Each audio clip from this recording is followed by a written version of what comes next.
Un arī dažus vārdus latviski. Mēs varam paklausīties, jo vakar tepat pie svētku studijas mēs ar viņiem tikāmies. Step by step. Ich bin Paula. Evelyn.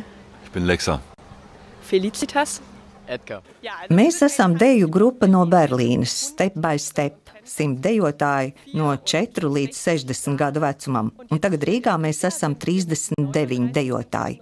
Mēs pārsvarā dejojam mūsdienīgas dejas, arī džēza deju, mazliet arī tautiskās, bet mēs vienmēr esam priecīgi šeit piedzīvot to enerģiju, kas nāk gan no mūsdienu deju dejotājiem, gan tautas dejām. Schön für uns anzusehen. Un ko jūs Rīgā jau redzējāt? Wir haben eine Stadtführung gemacht gestern. Mēs vakar bijām ekskursijā pa Vecrīgu, bijām Nacionālajā bibliotēkā, lai redzētu pilsētu no augšas. Un noskatījāmies ļoti iespaidīgo deju izrādi ar 2000 dejotājiem. Tas bija arī ļoti emocionāli. Es war sehr emotional irgendwo. Und jetzt sind wir schon Tagad mēs esam jau 6. reizi dziesmu svētkos kā skatītāji, bet arī, lai mazliet parādītu savas dejas. Tā piektdien pēcpusdienā Vērmanas dārzā mēs dejosim 5 dejas. 14:30 Uhr wird das sein. Vai jūs kaut ko protat arī latviski vai kādu latviešu deju?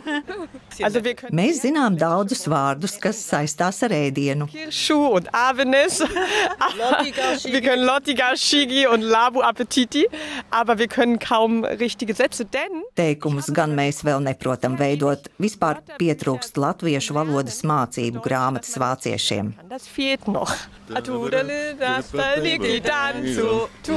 Tudalin, tadalin, pastanieki dancu.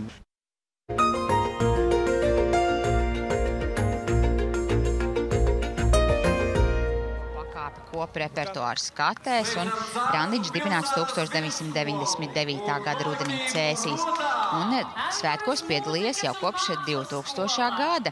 Gan Skoltvijas karogs pēc leģendas cēlies Cēsīs, un šeit ir redzami, kā cēsinieki tiešām ir Latvijas karoga patrioti visiem kolektīviem.